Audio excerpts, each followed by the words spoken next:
Hello everyone, welcome to Cosmo study centre. आशा करता हूँ आप लोग बहुत अच्छे होंगे। हम लोग का इस वीडियो सेशन में हम लोग डिस्कस करेंगे इलेक्ट्रिक मोटर क्या है और ये इलेक्ट्रिक मोटर काम कैसे करता है उसके बारे में हम लोग डिस्कस करेंगे। ये स्पेशली क्लास 10th के बच्चों के लिए बहुत इंपॉर्टेंट है, चाहे सीबीएसई बोर्ड का बच्चा हो या आईसीएसई बोर्ड का बच्चा हो, दोनों बोर्ड के बच्चों के लिए ये बहुत इंपॉर्टेंट है। तो देखिए, अगर आपसे सिंपल सा डेफिनेशन पूछा जाए कि व्हाट इज इलेक्ट्रिक मोटर है क्या, तो आप कैसे डिफाइन कीजिएगा इसको कि an electric motor is an electrical machine that converts electrical energy into mechanical energy. तो क्या है ना कि इलेक्ट्रिक मोटर एक ऐसा डिवाइस है भैया, एक ऐसा मशीन है जो क्या कर रहा है, इलेक्ट्रिक एनर्जी को कन्वर्ट कर रहा है मैकेनिकल एनर्जी में। जैसे से अगर आप फैन का बात कीजिएगा, जैसे ही हम स्विच ऑन करते हैं उस डिवाइस के अंदर से, उस फैन के अंदर से जैसे ही करंट पास होता है तो क्या होता है, वो गोल गोल घूमने लगता है।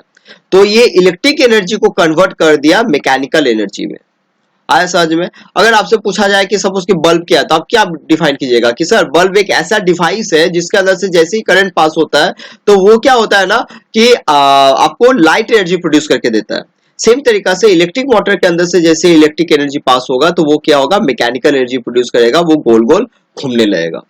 ठीक है, आई होप कि आप लोगों को क्लियर है। चलिए अब हम लोग डिस्कस कर लेते हैं कि आखिर ये इलेक्ट्रिक मोटर काम कैसे करता है। तो देखिए, इलेक्ट्रिक मोटर को समझने के पहले हम लोग को थोड़ा सा फ्लेमिंग्स लेफ्ट हैंड रूल के बारे में समझना पड़ेगा। तो देखिए, अगर मान लेते हैं, ये तो आप लोगों ने पढ़ा ही होगा, चलिए पहले इसको हम इरेज कर लेते हैं ताकि आपको थोड़ा ड्रॉ करके समझा सके।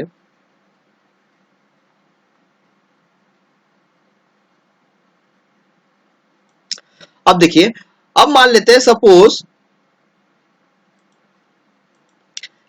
ये आप लोगों को पता ही होगा कि अगर एक स्ट्रेट करंट कैरिंग कंडक्टर है और उसके अंदर से जैसे ही उस तार के अंदर से करंट फ्लो होता है तो वो क्या होता है ना, मैग्नेट बन जाता है। मतलब किसी भी तार के अंदर से जब तक करंट फ्लो होगा तब तक क्या होगा, वो एक मैग्नेट बन जाएगा। और मैग्नेट बन जाएगा तो इसके अंदर भी एक टेम्परेरी नॉर्थ या साउथ पोल क्रिएट हो जाएगा। हाँ, भले ही ये मैग्नेट बहुत वीक होगा लेकिन क्या होगा ना, ये मैग्नेट बन जाएगा, नॉर्थ पोल और साउथ पोल बन जाएगा। और इस तार को अगर मान लेते हैं सपोज कि हम लोग क्या करते हैं ना, एक मैग्नेटिक फील्ड के अंदर हम लोग रख देते हैं। ठीक है, तो मैग्नेटिक फील्ड के अंदर सपोज कि ये आपका नॉर्थ पोल हो गया और ये आपका क्या हो गया, साउथ पोल हो गया। ठीक है, तो इस मैग्नेटिक फील्ड के अंदर हम इसको रख दिए। ठीक है, ये नॉर्थ से साउथ की तरफ मैग्नेटिक फील्ड का डायरेक्शन होता है।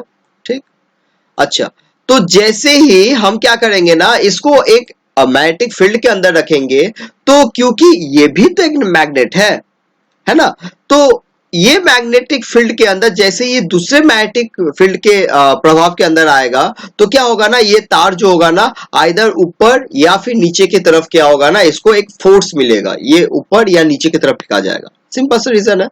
ठीक है, कि जैसे ही इस तार को हम एक मैग्नेटिक फील्ड के अंदर रखेंगे तो मैग्नेटिक फील्ड के अंदर रखने के वजह से क्या होगा ना, ये तार ऊपर या नीचे की तरफ फेंका जाएगा। अब क्वेश्चन ये उठता है कि ये तार ऊपर की तरफ जाएगा या नीचे की तरफ जाएगा। ठीक, तो इसको डिफाइन करने के लिए हम लोगों को डिस्कस करना है फ्लेमिंग्स लेफ्ट हैंड रूल के बारे में। तो भैया फ्लेमिंग्स लेफ्ट हैंड रूल कहता है कि आप अपना थंब फिंगर, फोर फिंगर और मिडिल फिंगर को एक दूसरे के परपेंडिकुलर खोले। ठीक है, जैसे देखिए, ये आपका थंब फिंगर, ये आपका फोर फिंगर और ये आपका मिडिल फिंगर, इसको आपको क्या करना है ना, एक दूसरे का परपेंडिकुलर में खोलना है, इस तरह से, कुछ इस तरह से। ठीक है, तो अब जैसे ही हम इसको इस तरह से खोलेंगे और हमको इस फिंगर को ऐसे अलाइन करना है ताकि फोर फिंगर जो है ना पॉइंट करे हम लोग का मैग्नेटिक फील्ड की तरफ। ठीक है, अगर जैसे देखिए इस फिगर में आप लोग देख पा रहे होंगे मैग्नेटिक फील्ड कैसे है, ऐसे है, नॉर्थ से साउथ, ये आपका नॉर्थ से साउथ जा रहा है, ये हो गया। ठीक है, अच्छा, अब क्या करना है, ये जो आपका फिंगर है वो क्या होगा ना, उसको आपको क्या करना है, towards the direction of current आपको रखना है, मतलब ऊपर की तरफ। ठीक है, अब जैसे इसको towards the direction of current रखेंगे तो देखिए आपका जो थंब फिंगर है ना वो बाहर की तरफ निकल रहा है, तो ये वायर जो है ना वो क्या होगा, बाहर की तरफ फेंका जाएगा। ठीक है, अगर उसी तरह से इसका डायरेक्शन को हम चेंज कर देंगे तब क्या होगा ना कि वो नीचे की तरफ फेंका जाएगा। ठीक है, अच्छा, तो आगे हम लोग डिस्कस करते हैं इसी बेसिस पे कैसे हम लोग का इलेक्ट्रिक मोटर काम करता है। ठीक, तो देखिए इलेक्ट्रिक मोटर जो है ना, सॉरी, देखिए एक इलेक्ट्रिक मोटर का बेसिक कंपोनेंट्स क्या क्या होता है। ये आपका एक साउथ पोल है, ये आपका एक नॉर्थ पोल है, ठीक है। और देखिए ये आपका एक स्ट्रेट कैरिंग कंडक्टर, ठीक है, ये आपका स्ट्रेट करंट कैरिंग कंडक्टर, यहाँ पे भी आपका एक स्ट्रेट करंट कैरिंग कंडक्टर है। और क्योंकि इन दोनों को बांधे हुए रखना है तो क्या क्या है ना, इसको ऊपर से और ये एक कंटिन्यूअस लूप बना दिया गया, ठीक है। अब जैसे ही हम बैटरी को ऑन करेंगे या फिर बोले कि हम स्विच ऑन करेंगे तो इस बैटरी में से क्या होगा, करंट दौड़ने लगेगा, पॉजिटिव साइड से करंट दौड़ने लगेगा और वो क्या होगा ना, इस तरह से होते हुए क्या होगा, वो इस वायर के अंदर से होते हुए स्ट्रेट ऐसे मूव करने लगेगा, ठीक है।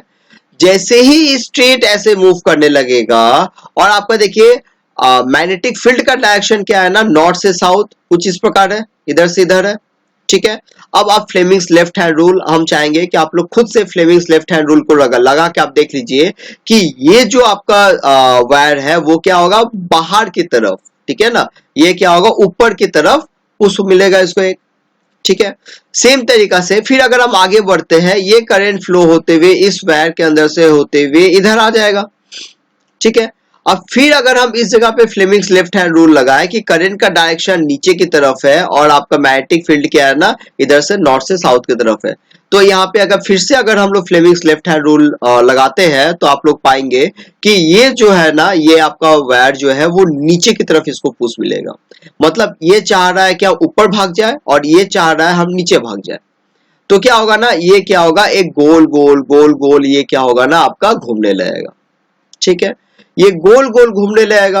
अब आप पूछेगा कि ये वायर के अंदर और ये वायर के अंदर जो करंट जा रहा है क्या उसके वजह से कोई प्रभाव नहीं पड़ेगा? नहीं, तो उसके वजह से इसलिए प्रभाव नहीं पड़ेगा क्योंकि ऑलरेडी वो क्या है ना, आपका नॉर्थ और साउथ या फिर बोले मैग्नेटिक फील्ड का पैरेलल में है, या फिर बोले मैग्नेटिक फील्ड के डायरेक्शन में अलाइंड है। ये परपेंडिकुलर नहीं है, ये दोनों क्या देखिए एकदम परपेंडिकुलर है, लेकिन ये क्या उसी डायरेक्शन में अलाइंड है, जिस वजह से इसमें ज्यादा कुछ प्रभाव नहीं पड़ेगा, इसके अंदर कोई फोर्स हम लोग को एक्सपीरियंस करने को नहीं मिलेगा। तो ये जो हम लोग का एक क्लोज्ड सर्कुलर लूप आप लोग को दिख रहा है उसको हम लोग कहते हैं आर्मेचर, ठीक है। बहुत टाइम में आप लोग देखे होंगे जब पंखा रिपेयर करने गए होंगे या फिर मिक्सर वगैरह, मिक्सर ग्राइंडर वगैरह रिपेयर करने गए होंगे तो आपको मैकेनिक बोला होगा आर्मेचर जल गया या फिर आर्मेचर खराब हो गया, है ना। तो ये क्या है ना, ये इस तरह का बहुत सारा लूप, अगर इस तरह का बहुत सारा लूप कंटिन्यूअस जमा कर करके एक मोटा जैसा आप लोग देखे हो ट्रांसफार्मर में जैसे होता है उस टाइप से एक मोटा मान लेते इस तरह का कॉइल बना दिया गया, ठीक है। और ये कॉइल जो है ना, इस कॉइल को इसके अंदर फिक्स कर दिया जाता है और जैसे ही करंट पास किया जाता है ये क्या होता है, आपका गोल गोल गोल गोल घूमने लगता है, ठीक है। आई होप कि आप लोग हम बहुत अच्छा तरह से समझा पा रहे होंगे। अच्छा, उसमें देखिए अब आपको मन में आता होगा कि जैसे ही इसके अंदर से ये करंट पास होगा, अगर हम मान लेते इस तार, ये अगर कंटिन्यूअस एक तार के सहायता से अगर जुड़ा हुआ रहता तो तार उलझ जाता। तो इस उलझने से बचने के लिए क्या होता है ना, यहाँ पे एक ब्रश लगाया जाता है, कार्बन ब्रश, ठीक है। और क्या होता है ना, वो आपका ये आर्मेचर से कनेक्ट है, ठीक है। इसको हम लोग कहते हैं स्प्लिट रिंग, या फिर बोले ये जो सिंपल सा आपको एक डिवाइस दिख रहा है जो क्या है ना, इधर से आपका इस टाइप का डी शेप्ड का है, इधर से आपका डी शेप्ड का है और बीच में क्या है ना वो डिस्कनेक्ट किया हुआ है ताकि ये और ये दोनों एक साथ सटे नहीं, ठीक है। इसको हम लोग स्प्लिट रिंग भी कहते हैं या फिर एक कम्यूटेटर भी कहते हैं, ठीक है ना। इस सिंपल से डिवाइस को हम लोग कम्यूटेटर कहते हैं। और यहां से क्या है ना, इस तार के अंदर से ये दोनों तार को कनेक्ट किया हुआ है, ठीक। तो जैसे ही ये गोल गोल घूमता है तो ये इसको टच किया हुआ रहता है, केवल मात्र टच किया, जैसे आप लोग देखे होंगे ट्रेन नीचे से पार हो जाती है और ऊपर वाला जो तार है ना, तार के साथ वो ट्रेन का जो इस तरह का एंटीना निकला हुआ होता है वो एंटीना टच किया हुआ रहता है ना, देखे होंगे। तो सेम तरीका से यहाँ भी क्या होता है ना, ये जस्ट सिंपल सा इसको टच किया हुआ ताकि तार उलझे नहीं और करंट का डायरेक्शन को सेम डायरेक्शन में मेंटेन किया जा सके। नहीं तो ये तार जब घूम के इधर आ जाएगी और ये तार घूम के इधर आ जाएगी तो क्या होगा ना, फिर से क्या होगा कि ये जो वायर है वो वायर क्या होगा, इधर की तरफ जाएगा, ये नीचे की तरफ जाएगा, वो टोटल का टोटल तार को उलझा देगा, ठीक है। प्लस क्या होगा, करंट का डायरेक्शन चेंज होने की वजह से ये क्या होगा ना, वायर जो है फिर ये जो आपका आर्मेचर है वो वापस उल्टा घूम जाएगा, ठीक है। तो ये क्या होता है ना, आपका कम्यूटेटर इसमें लगाया जाता है ताकि ये बचा हुआ रहे। तो देखिए इसका अब आई होप कि आप लोगों को समझ में आ गया होगा कि जैसे ही हम करंट पास किए वो क्या हुआ ना, ये गोल गोल गोल गोल घूमने लगा। इसी को हम लोग कहते हैं इलेक्ट्रिक मोटर। हम लोग एक छोटा सा जीएफ के मदद से इसको समझ लेते हैं, देख लेते हैं।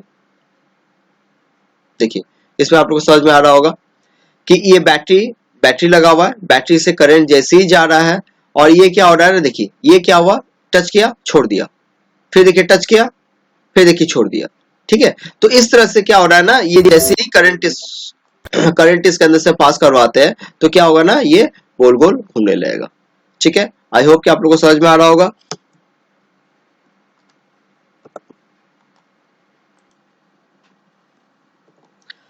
तो देखिए ये जो इलेक्ट्रिक मोटर है बहुत जगह यूज किया जाता है, ऐसा आपका फैन में यूज किया जाता है, वॉशिंग मशीन में यूज किया जाता है, मिक्सर ग्राइंडर वगैरह में यूज किया जाता है। जहां भी ये गोल गोल गोल गोल घूमने का काम होता है ना, वहां पे हम लोग इलेक्ट्रिक मोटर को यूज करते हैं। आई होप कि आप लोग को बहुत ही अच्छा तरह से समझ में आया होगा।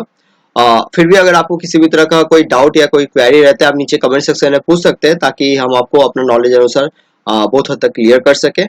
या फिर आप जो लोग नए हैं मेरे इस चैनल में, वो लोग क्या कर सकते हैं ना, इसको सब्सक्राइब करके रख सकते हैं, ताकि आगे से जितना मैं वीडियो लेके आऊँ वो आपको मिलता रहे। Thank you, to take care of yourself. Jai Hind.